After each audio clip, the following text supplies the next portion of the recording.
Hi dears, എന്തൊക്കെ എല്ലാവരുടെയും വിശേഷം? എല്ലാവരും സുഖമായിരിക്കുന്നോ? അപ്പം മുത്തുമണികളെ ഞാനിന്ന് ഷെയർ ചെയ്യുന്നത് ബാക്കി വന്ന ദോശമാവ് ഇഡ്ഡലി മാവൊക്കെ കയ്യിലിരിക്കുന്നുണ്ടെങ്കിൽ ഉണ്ടാക്കിയെടുക്കാനും പറ്റിയിട്ടുള്ള നല്ലൊരു പലഹാരത്തിൻ്റെ റെസിപ്പിയാണ് കാണിക്കുന്നത്. നല്ല ഈസി ആയിട്ടും നല്ല ഹെൽത്തി ആയിട്ടും തയ്യാറാക്കാൻ പറ്റിയിട്ടുള്ള നല്ലൊരു റെസിപ്പിയാണ് കേട്ടോ. അപ്പോൾ വീഡിയോയിലേക്ക് പോകുന്നതിന് മുമ്പ് വീഡിയോ എല്ലാവരും ഒന്ന് സ്കിപ്പ് ചെയ്യാതെ മുഴുവനായിട്ട് കാണാൻ ശ്രമിക്കണേ. അപ്പോൾ ഒരു ലൈക്ക് തന്ന് സപ്പോർട്ട് ചെയ്യാനും കൂടി മറന്നു പോവല്ലേ കേട്ടോ. അപ്പോൾ നമുക്കിത് എങ്ങനെ ഉണ്ടാക്കുന്നത് നോക്കിയാലോ. അതിനായിട്ട് ആദ്യം തന്നെ ഞാൻ ഇതുപോലെ കുറച്ച് വെജിറ്റബിൾസൊക്കെ കട്ട് ചെയ്ത് വെച്ചിട്ടുണ്ട്.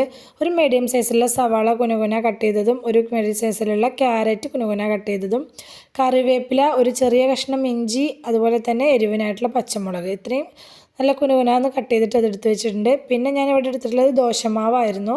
രാവിലത്തെ ബാക്കി വന്ന ദോശമാവാണ് കേട്ടോ. അപ്പോൾ വൈകുന്നേരം മക്കൾ സ്കൂളിലോട്ട് വരുമ്പോഴത്തേനും ഉണ്ടാക്കി കൊടുക്കാനും വേണ്ടിയിട്ട് ഉണ്ടാക്കിയിട്ടുണ്ടായിരുന്നതാണ്.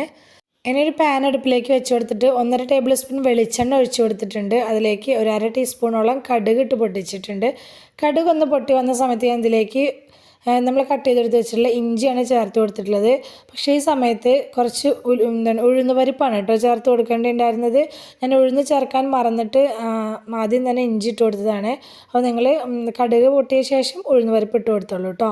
അപ്പോൾ ഉഴുന്ന് പരിപ്പൊക്കെ ഇട്ട് കൊടുത്ത ശേഷം ഫ്ലെയിം ഒന്ന് കുറച്ച് വെച്ചിട്ട് ഇതൊന്ന് നന്നായിട്ടൊന്ന് മൂപ്പിച്ചെടുക്കണം.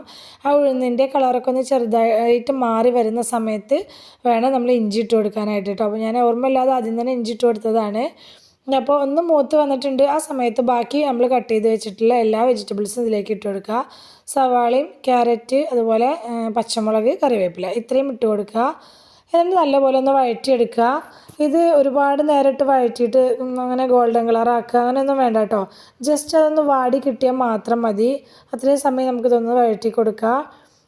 ഇനി ഇതിലേക്ക് ആവശ്യമായിട്ടുള്ള കുറച്ച് ഉപ്പ് ചേർത്ത് കൊടുക്കണം. അപ്പം മാവിൽ ഓൾറെഡി നമ്മൾ ദോശമാവ് ഇഡ്ഡലി മാവൊക്കെ ഉണ്ടാക്കി വെക്കുമ്പോൾ ഉപ്പിട്ടിട്ടാണല്ലോ ഉണ്ടാക്കുക. അപ്പോൾ ഉപ്പ് ഉണ്ടായിരിക്കും. അപ്പോൾ നോക്കിയിട്ട് ഈ പച്ചക്കറിയിലേക്ക് വേണ്ടിയിട്ടുള്ള ഉപ്പ് മാത്രം ഇട്ട് കൊടുക്കുക. ഇനി ഇതിലേക്ക് ലാസ്റ്റ് ഞാൻ കുറച്ച് കായംപൊടിയും കൂടി ഇട്ട് കൊടുക്കുന്നുണ്ട് കേട്ടോ. ഒരു 1/4 ടീസ്പൂൺ കായംപൊടി ഇട്ട് കൊടുക്കുന്നുണ്ട്. കായംപൊടിയും കൂടി ചേർത്തിട്ട് നല്ലപോലെ ഒന്ന് മിക്സാക്കി യോജിപ്പിച്ചെടുക്കുക. കായംപൊടി ചേർത്ത് കൊടുക്കുന്ന സമയത്ത് നല്ലൊരു ടേസ്റ്റാണ് കേട്ടോ ഇതിനുണ്ടായിരിക്കുക. അപ്പോൾ നിങ്ങൾ കയ്യിലുണ്ടെങ്കിൽ കായംപൊടി തീർച്ചയായിട്ടും ചേർത്ത് കൊടുക്കണേ. കായംപൊടിയും കൂടി ചേർത്ത് നല്ലോണം മിക്സാക്കി എടുത്ത് നമ്മുടെ മസാല ഇവിടെ റെഡിയായി. ഇനി അത് ഞാൻ അതേ ചൂടോടുകൂടി തന്നെ നമ്മുടെ ദോശമാവിലേക്ക് ഇട്ട് കൊടുക്കുന്നുണ്ട്. ചൂടാറണമെന്ന് നിർബന്ധമൊന്നുമില്ല കേട്ടോ. ചൂടോടുകൂടിയാണെങ്കിൽ നമുക്കിതിലേക്ക് ഇട്ട് കൊടുക്കാം. ഞാനിത് അപ്പം തന്നെ ദോശമാവിലേക്ക് ഇട്ട് കൊടുത്തിട്ടുണ്ട്. ഇനി ജസ്റ്റ് നന്നായിട്ടൊന്ന് ഇളക്കി യോജിപ്പിച്ചെടുക്കുക, അത്രേ വേണ്ടുള്ളൂ. നല്ലപോലെ ഒന്ന് ഇളക്കി യോജിപ്പിച്ചെടുത്താൽ നമ്മളുടെ മാവ് ഇവിടെ റെഡി ആയിട്ടുണ്ട്. ഇനി നമുക്കിത് ചുട്ടെടുക്കാം. അതിനായിട്ട് ഞാനിപ്പോൾ ഉണ്ണിയപ്പച്ചട്ടിയാണ് വെച്ച് കൊടുത്തിട്ടുള്ളത്. ഉണ്ണിയപ്പച്ചട്ടി ചൂടായി വന്ന സമയത്ത് ഓരോ കുഴിയിലേക്കും കുറേശ്ശെ മാത്രം വെളിച്ചെണ്ണ ഒഴിച്ചു കൊടുക്കുക. വെളിച്ചെണ്ണയിൽ ചെയ്തെടുക്കുമ്പോഴാണ് കേട്ടോ ഇത് കൂടുതൽ ടേസ്റ്റ് ഉണ്ടാവുക. ഇനി നമ്മുടെ മാവ് ഇതുപോലെ ഞാനൊരു ഗ്ലാസ്സിലേക്ക് ഒഴിച്ചു കൊടുത്തിട്ടുണ്ട്.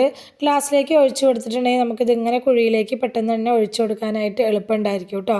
അതിനെക്കൊണ്ടാണ് ഞാനിത് ഗ്ലാസ്സിലേക്ക് ഒഴിച്ചു കൊടുത്തിട്ടുള്ളത്. കണ്ടോ, നമ്മൾ കയ്യിൽ സ്പൂണൊക്കെ വെച്ച് ഒഴിച്ചു കൊടുക്കുന്നതിനേക്കാട്ടിലും എളുപ്പത്തിലും പെട്ടെന്ന് തന്നെ നമുക്ക് ഗ്ലാസ്സിലേക്ക് ഒഴിച്ചു കൊടുത്തിട്ട് അങ്ങനെ ഒഴിച്ചു കൊടുക്കുന്ന സമയത്ത് എളുപ്പമുണ്ടായിരിക്കും കേട്ടോ.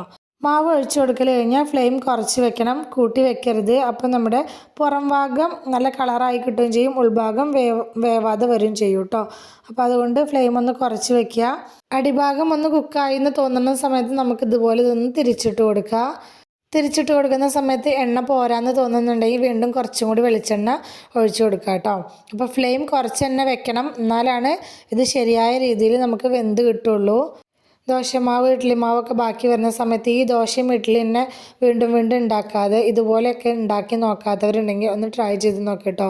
ഹെൽത്തി ആണല്ലോ. അതുപോലെ തന്നെ ഇതിൽ പച്ചക്കറികളൊക്കെ ചേർത്ത് ഉണ്ടാക്കുന്നതുകൊണ്ട് തന്നെ ഹെൽത്തിയാണ്, മക്കൾക്കൊക്കെ ഇഷ്ടാവും ചെയ്യും കേട്ടോ. അപ്പോൾ കാണാനും ഭംഗിയാണ്, കഴിക്കാനും ടേസ്റ്റാണ്. അപ്പോൾ ഞാനിതപ്പോൾ ആദ്യം ഇട്ട് കൊടുത്തത് ആയിട്ടുണ്ട്, അത് ചട്ടിയിൽ നിന്ന് എടുത്ത് മാറ്റുന്നുണ്ട്. അപ്പോൾ എനിക്ക് ഒരു ട്രിപ്പും കൂടി ചുട്ടെടുക്കാനുള്ള മാവ് കൂടി ബാക്കിയുണ്ടായിരുന്നു. അപ്പോൾ ബാക്കിയുള്ളതും കൂടി ഇതുപോലെ ഒഴിച്ചു കൊടുത്തിട്ട് ചുട്ടെടുക്കുന്നുണ്ട്. അപ്പോൾ ഇത് നമുക്ക് നല്ല അടിപൊളിയായിട്ടുള്ള തേങ്ങാ ചട്നിയുടെ കൂടെ നമുക്ക് സെർവ് ചെയ്യാം കേട്ടോ. അടിപൊളി ടേസ്റ്റാണ് കഴിക്കാനായിട്ട്, മക്കൾസിനൊക്കെ ഇഷ്ടമാവും. മക്കൾസിന് കൊടുക്കാനാണെങ്കിലും ഹെൽത്തി ആയിട്ട് കൊടുക്കുകയും ചെയ്യാം. അപ്പോൾ എപ്പോഴും ഈ ദോശമാവ് ഇഡ്ഡലി മാവൊക്കെ ബാക്കി വരുമ്പോൾ വീണ്ടും വീണ്ടും ദോശയും ഇഡ്ഡലിയൊക്കെ ഉണ്ടാക്കി കൊടുക്കുന്നതിന് പകരം ഇതുപോലെ ഉണ്ടാക്കി കൊടുക്കുകയാണെങ്കിൽ ഇതിങ്ങനെ കാണാനും നല്ല ക്യൂട്ടാണല്ലോ. കുട്ടികൾക്കൊക്കെ എന്തായാലും ഇഷ്ടമാവും കേട്ടോ. പിന്നെ സബ്സ്ക്രൈബ് ചെയ്യാതെ കാണുന്ന നമ്മുടെ പുതിയ കൂട്ടുകാർ ആരെങ്കിലും വീഡിയോ കാണുന്നവരായിട്ടുണ്ടെങ്കിൽ പ്ലീസ് ഒന്ന് സബ്സ്ക്രൈബ് ചെയ്ത് സപ്പോർട്ട് ചെയ്യണം കേട്ടോ. അതുപോലെ തന്നെ വീഡിയോ കണ്ടുകൊണ്ടിരിക്കുന്ന സമയത്ത് ഇഷ്ടമാവുന്നുണ്ടെങ്കിൽ ലൈക്ക് ചെയ്യാനും ഹൈപ്പ് ചെയ്യാനൊന്നും മറന്നു പോവല്ലേ. അപ്പോൾ പുതുതായിട്ട് കാണുന്ന കൂട്ടുകാരോടാണ്, നമ്മുടെ ചാനലിൽ നല്ല നല്ല റെസിപ്പീസൊക്കെ ഞാൻ പോസ്റ്റ് ചെയ്തിട്ടുണ്ട്. താല്പര്യമുള്ളവർ അതുകൂടി ഒന്ന് കയറി നോക്കി സപ്പോർട്ട് ചെയ്യണം കേട്ടോ. ഇതപ്പോൾ നമ്മുടെ കുഴിപ്പനിയാരം ഇവിടെ റെഡി ആയിട്ടുണ്ട്. നല്ല മൊഞ്ചില്ല ഇരിക്കുന്നത് കാണാൻ തന്നെ. അതുപോലെ തന്നെയാണ് കേട്ടോ, കഴിക്കാനും നല്ല ടേസ്റ്റാണ്. ഇതുപോലൊക്കെ ഉണ്ടാക്കി നോക്കാത്തവരുണ്ടെങ്കിൽ തീർച്ചയായിട്ടും നിങ്ങളൊന്ന് ഉണ്ടാക്കി നോക്കിക്കോ, നിങ്ങൾക്കൊക്കെ എന്തായാലും ഇഷ്ടമാവും. അപ്പോൾ വീഡിയോ ഇഷ്ടമായിട്ടുണ്ടെങ്കിൽ മറക്കാതെ ലൈക്ക് ചെയ്യണേ. നിങ്ങളുടെ അഭിപ്രായങ്ങളൊക്കെ കമൻ്റായിട്ട് പറയണം. റെസിപ്പി ഇഷ്ടമായിട്ടുണ്ടെങ്കിൽ നിങ്ങൾക്ക് ഉപകാരപ്പെട്ടു എന്ന് തോന്നുന്നുണ്ടെങ്കിൽ നിങ്ങളുടെ ഫ്രണ്ട്സിനോ ഫാമിലിക്കോ ഒക്കെ ഒന്ന് ഷെയർ ചെയ്ത് കൊടുക്കുക കൂടി വേണേ. ഇതുവരെ കൂടെ നിന്ന് സപ്പോർട്ട് ചെയ്തിട്ടുള്ള എൻ്റെ എല്ലാ മുത്തുമണികൾക്കും ഒരുപാട് നന്ദി. എന്നാൽ ശരി, സിമ്പിൾ ആൻഡ് ടേസ്റ്റി റെസിപ്പിയുമായി ഞാൻ വീണ്ടും വരാം. ബൈ.